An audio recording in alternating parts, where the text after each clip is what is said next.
My YouTube friends, क्या हाल है। आज के इस टॉपिक में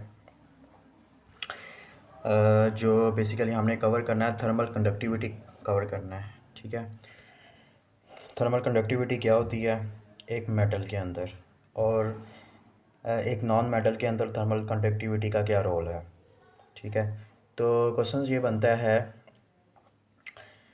what is meant by thermal conductivity, on which factors, ठीक है, डज इट्स डिपेंड एक्सप्लेन।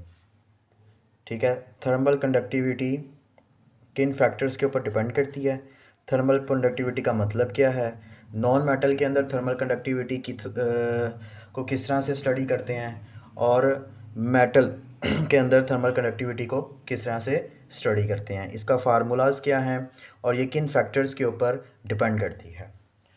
तो सबसे पहले थर्मल कंडक्टिविटी क्या है, the rate of flow of heat across the opposite face of a meter cube. It is the volume. This one, ये जो diagram आपको शो हो रही है, दिस वन, ये एक मीटर क्यूब है। ठीक है, ऑफ अ सब्सटेंस आपका बेसिकली कंडक्टर है, जिसमें से हीट ट्रांसफ़र इजीली होती है। और कंडक्टर का मैंने इससे पिछली जो वीडियो है वो कंडक्टर की ही की थी। Maintained at a temperature difference, क्या करता है, मेंटेन करता है टेम्परेचर डिफरेंस ऑफ 1 केल्विन। ठीक है, 1 केल्विन टेम्परेचर का डिफरेंस मेंटेन करता है, इसको हम थर्मल कंडक्टिविटी कहते हैं, इस डेड सब्सटेंस की, जिस सब्सटेंस की हम फाइंड कर रहे हैं।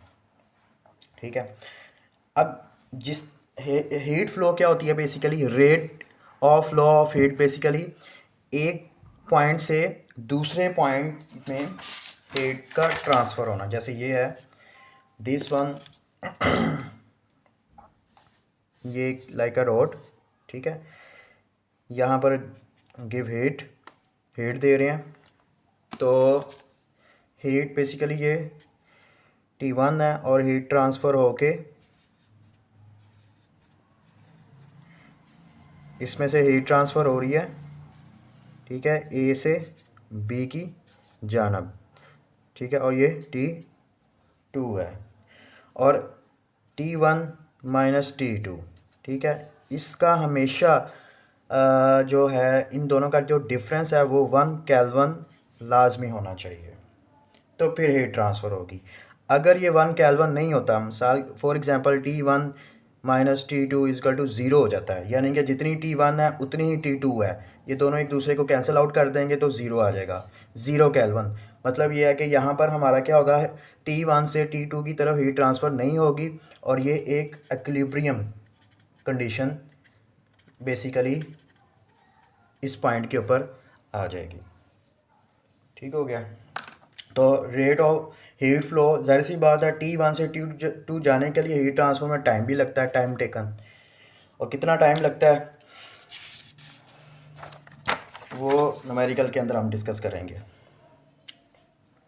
ठीक है, अब ये डायग्राम है, ये एक डायग्राम है। ठीक है, एक ब्लॉक है ये इस ब्लॉक का एक फेस ये है, फेस नंबर 1, और ये एक फेस ये है।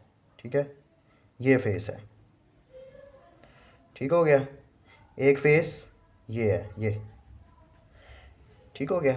यहाँ इस फेस को टेम्परेचर, इस फेस के ऊपर, ये वाले फेस के ऊपर टेम्परेचर हाई है, और ये वाले फेस के ऊपर टेम्परेचर लो है। इसको T1 कंसीडर किया और इसको T2 कंसीडर किया है, और यहाँ से लेके यहाँ तक लेंथ L है, और ये एरो शो कर रहा है कि हीट हाई टेम्परेचर से हीट ट्रांसफ़र हो रही है लो टेम्परेचर की तरफ, इस फेस से। ये फॉर एग्जांपल कहता हूँ, ये फेस A है और ये वाला फेस B है, तो A फेस से B फेस की तरफ हीट ट्रांसफ़र हो रही है। तो ये इसकी एक्सप्लेनेशन है, कंडक्शन ऑफ हीट। ठीक है, क्या होती है, जो एक कंडक्टर में से हीट ट्रांसफ़र होती है वो बेसिकली उस मटेरियल की कंडक्शन ऑफ हीट कहलाती है, डिफरेंट मटेरियल की डिफरेंट होती है। ठीक है, और हीट फ्लो जो होता है मेटल के अंदर रैपिडली तेज़ी के साथ होता है, जबकि नॉन मेटल के अंदर नहीं होता या बहुत ही स्लोली होती है। जैसे नॉन मेटल में रबर हो गया, प्लास्टिक हो गया, वुड हो गया, तो इसमें हीट फ्लो नहीं होती बिल्कुल भी। जबकि मेटल जो उनसा है, एलुमिनियम हो गया, मेटल में आप क्या लें कंसीडर, ठीक है, एलुमिनियम, एलुमिनियम हो गया, ठीक है। अब एलुमिनियम जो उनसा है, ठीक है, ब्रास हो गया, ठीक है। उसके बाद आ जाता है आइस, ठीक है, ठीक है, आइस वाटर में कन्वर्ट हो जाती है, आयरन। तो ये एग्जांपल्स हैं मेटल के जिसमें हीट ट्रांसफ़र रैपिडली होता है, ठीक है। जैसे कि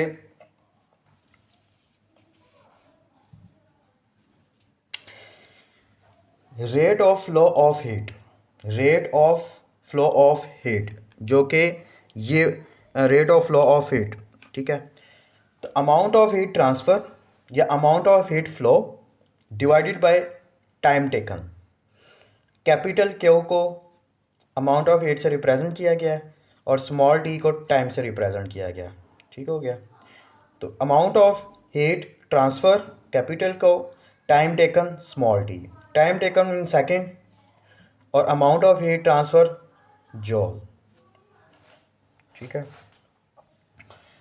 तो जॉल पर second, it is called the rate of flow of heat, ठीक है। अब नेक्स्ट जो चीज़ है इसमें, जो फैक्टर्स हैं थर्मल कंडक्टिविटी के, फैक्टर्स जो हैं वो बेसिकली हैं फैक्टर्स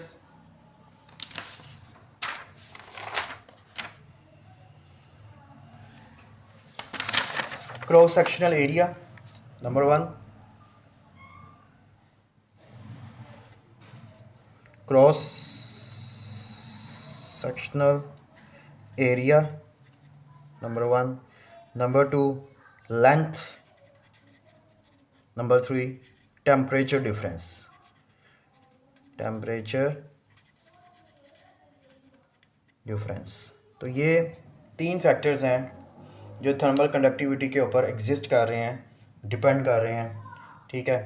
तो अब हमने ये पढ़ना है कि क्रॉस सेक्शनल एरिया से क्या मुराद है। क्रॉस सेक्शनल एरिया में से थर्मल कंडक्टिविटी क्या देखी जाती है, लेंथ के मुताबिक थर्मल कंडक्टिविटी को कैसे जो सा है एनालाइज किया जाता है, और टेम्परेचर डिफरेंस होने की वजह से थर्मल कंडक्टिविटी को कैसे एनालाइज किया जाता है, ठीक हो गया। तो ये 3 फैक्टर्स हैं। अब इन 3 फैक्टर्स को हम डिस्कस करते हैं बारी बारी और फाइनल इक्वेशन बनाते हैं। Factor number 1, cross sectional area, one of its two opposite faces, two opposite faces, face A and face B of cross sectional area, CSA cross sectional area is heated to a temperature T1। इसमें से ये वाला face ए का जो temperature होगा T1 होगा।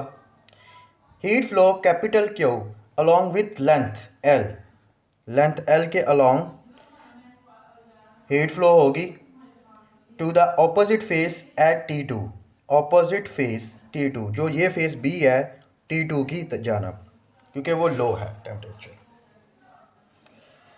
ठीक है। तो क्रॉस सेक्शनल एरिया से मुराद ये है कि मैं यहाँ से कट करूँ, इस ब्लॉक को यहाँ से काट देता हूँ, कट करता हूँ, तो ये जो इसका फेस हमें नज़र आएगा वो इस जैसे ही होगा। तो ये वो क्या होगा बेसिकली क्रॉस सेक्शनल एरिया, इस डायग्राम का क्रॉस सेक्शनल एरिया होगा। जैसे अब मैं डायग्राम बना के आपको देता हूँ, यही डायग्राम आपको एक्सप्लेन करता हूँ। जैसे कि ये डायग्राम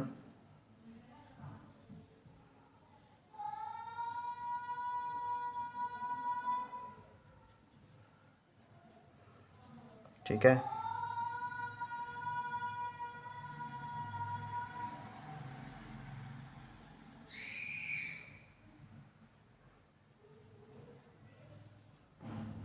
ठीक है।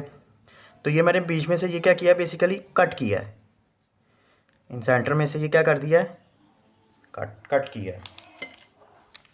ये बेसिकली जो नज़र आ रहा है आपको, ये काट दिया है। तो ये जो फेस आप नज़र आएगा, इस तरह का फेस जो होगा वो बेसिकली क्या होगा, क्रॉस सेक्शनल एरिया। इसको हम क्या कहेंगे, cross sectional area. It is called cross sectional area. ठीक है। तो इस क्रॉस सेक्शनल एरिया को, इस ब्लॉक को काटने के बाद हमने ये देखना है इस पॉइंट के ऊपर थर्मल कंडक्टिविटी क्या होती है। ठीक है। तो इसका जो फार्मूला है थर्मल कंडक्टिविटी का, at T2 the opposite phase at T2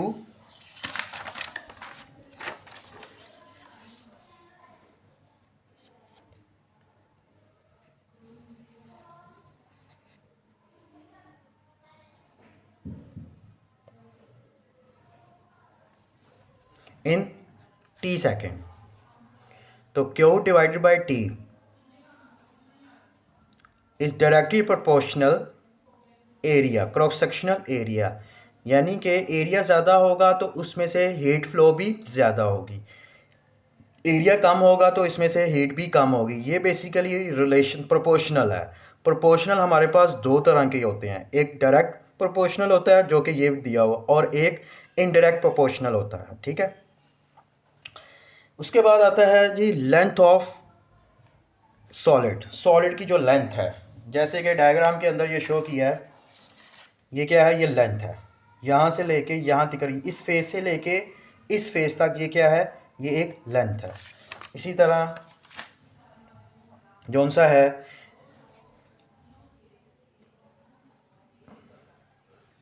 greater is the length of solid, greater length solid the smaller it's rate of flow of heat across इस टू एंड।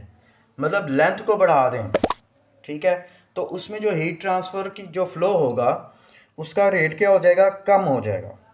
ठीक है, उसका रेट क्या हो जाएगा, कम हो जाएगा, क्योंकि फिर ओबियसली अगर मैं इस लेंथ को, पहले ये इतनी लेंथ है, इस लेंथ को फिर इतना बढ़ा देता हूँ, ठीक है, तो ओबियसली यहाँ पर रैपिडली बेसिकली इस पॉइंट के ऊपर जो भी मौजूद है, इस पॉइंट के ऊपर हीट ट्रांसफ़र रैपिडली होगी। जबकि मैं इसको बढ़ा के इस लेंथ तक लेके आता हूँ तो फिर हीट ट्रांसफ़र इस पॉइंट तक रैपिडली ट्रांसफ़र नहीं होगी, टाइम लगेगा उसको। ठीक हो गया। तो लिहाजा हीट ट्रांसफ़र भी स्मॉल होगी, लॉसेस होंगे रास्ते के अंदर जितनी लेंथ बढ़ती जाएगी। ठीक है। तो इसकी जो फाइनल इक्वेशन बन रही है, जैसे ये है Q डिवाइडेड बाई T, ठीक है, the rate of flow of heat is inversely proportional to 1 divided by L। यहाँ पर देखें ये प्रोपोर्शनल ही है, यहाँ पर भी प्रोपोर्शनल है, ठीक है, और यहाँ पर भी प्रोपोर्शनल है। ये डायरेक्ट रिलेशन को शो कर रहा है और ये इनडायरेक्ट रिलेशन को शो कर रहा है, 1/L। इसका मतलब है ये फैक्टर कम होगा और ये फैक्टर ज़्यादा हो जाएगा, और ये फैक्टर ज़्यादा होगा अगर, और ये फैक्टर कम हो जाएगा। इसी तरह ये फैक्टर अगर ज़्यादा हुआ तो ये भी फैक्टर ज़्यादा हो जाएगा, और अगर ये कम होगा तो ये भी कम हो जाएगा फैक्टर्स। ठीक है। तो लेंथ का ये इफेक्ट होता है थर्मल कंडक्टिविटी के ऊपर, और क्रॉस सेक्शनल का ये इफेक्ट होता है। Cross sectional area directly proportional है हीट फ्लो के, the rate of heat flow, और जबकि जो लेंथ है इन्वर्सली प्रोपोर्शनल है the rate of heat flow के। अब तीसरा जो फैक्टर्स आता है वो ये आता है temperature difference. It is the very important. Temperature difference क्या है दो फेसिस के दरमियान, ठीक है। Larger is the value of temperature difference.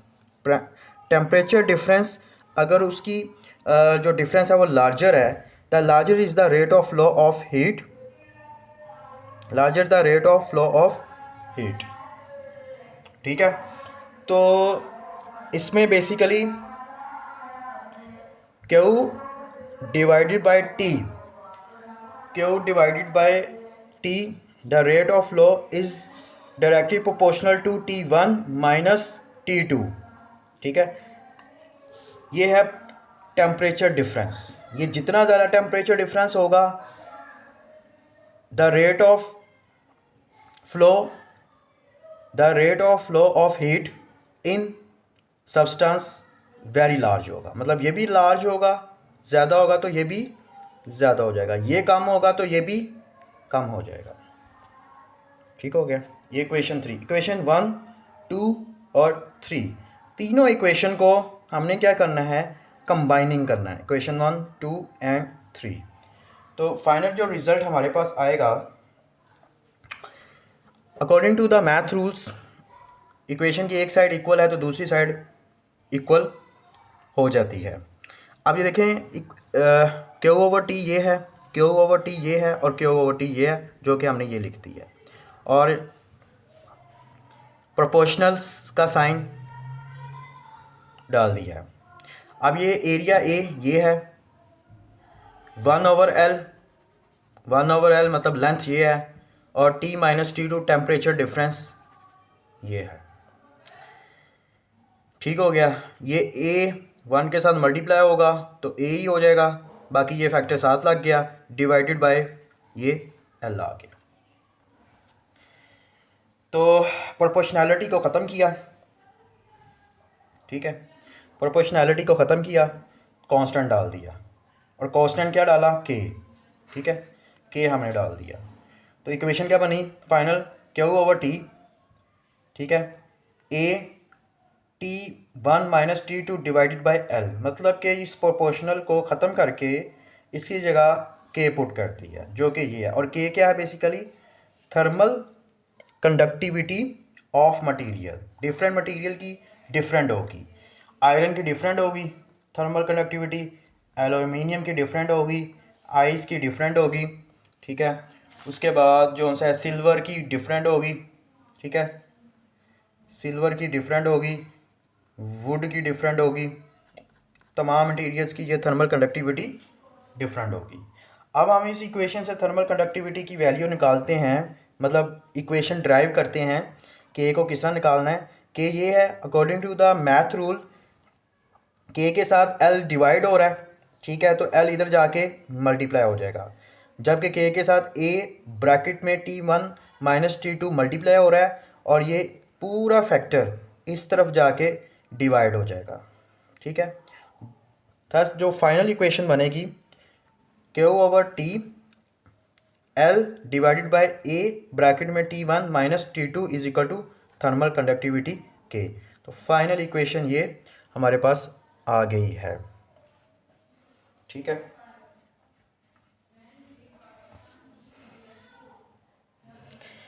उसके बाद इसके यूजेस हैं, write down use of conductor and non conductor. Conductor के इस्तेमाल और नॉन कंडक्टर के बेसिकली किस किस कौन कौन से मटेरियल से क्या क्या चीज़ हम वर्क करते हैं, ठीक है। सबसे पहले गुड कंडक्टर्स कौन से होते हैं और बैड कंडक्टर्स कौन से होते हैं। गुड कंडक्टर वो होता है जिसमें से हीट ट्रांसफ़र रैपिडली होती है, और जबकि बैड कंडक्टर वो होते हैं जिसमें से हीट ट्रांसफ़र रैपिडली नहीं होती, स्लोली होती है, यहाँ बिल्कुल नहीं होती। तो वो कौन से हैं गुड कंडक्टर, जैसे कुकर्स है, कुकिंग प्लेट्स होती हैं, बॉयलर्स है, ठीक है, रेडिएटर्स, जो बॉयलर्स बेसिकली हीट एक्सचेंजर ही है। जैसे इसका एक न्यूमेरिकल मैंने करवाया था आपको 8.9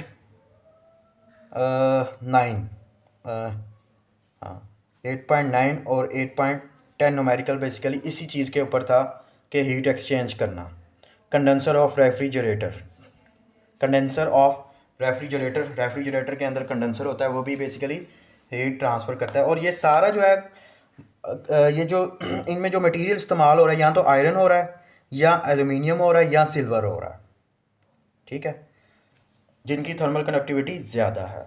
और बैड कंडक्टर क्या है बेसिकली, जैसे वुड होगी, प्लास्टिक हो गया, handle of sauce pan plastic के होते हैं, फाइबर आ गया, ग्लास आ गया, वूल आ गया, ये क्या बैड कंडक्टर्स हैं। इसमें से हीट ट्रांसफ़र रैपिडली ट्रांसफ़र नहीं होती या बिल्कुल नहीं होती, ठीक हो गया। तो एक टेबल है बेसिकली, उस टेबल में थर्मल कंडक्टिविटी बताई हुई है, उसको मैं डिस्कस करना चाहूँगा आपसे। वो ये है बेसिकली,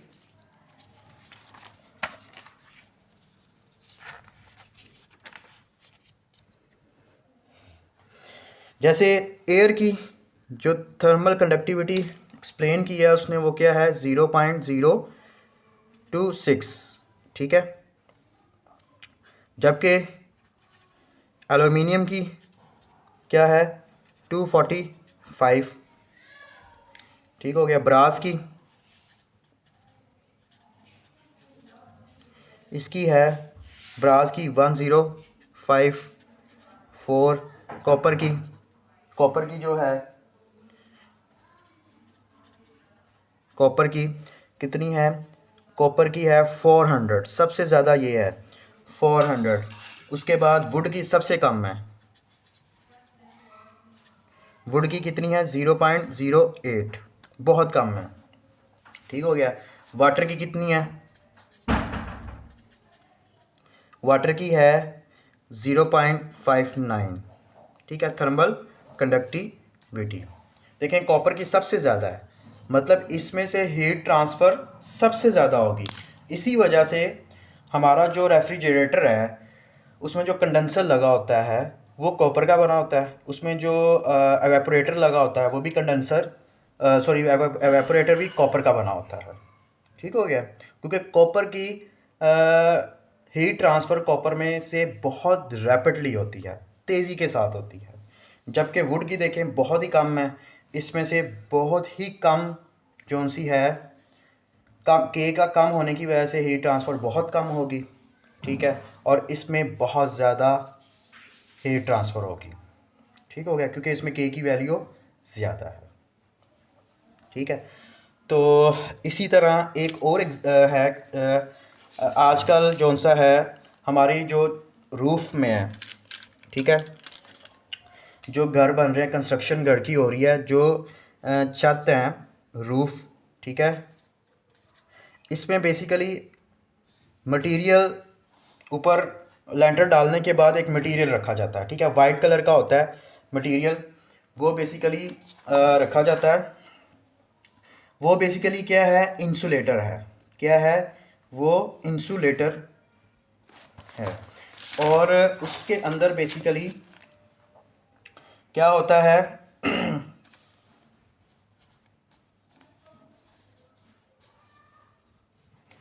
ठीक है, तो हीट को बेसिकली रोकने के लिए कि हीट जो सा है लेंटर से नीचे ना आए, लेंटर के ऊपर ही रहे। जैसे सनलाइट है, सनलाइट इस लेंटर के ऊपर पड़ेगी, ठीक है, नीचे रूम है,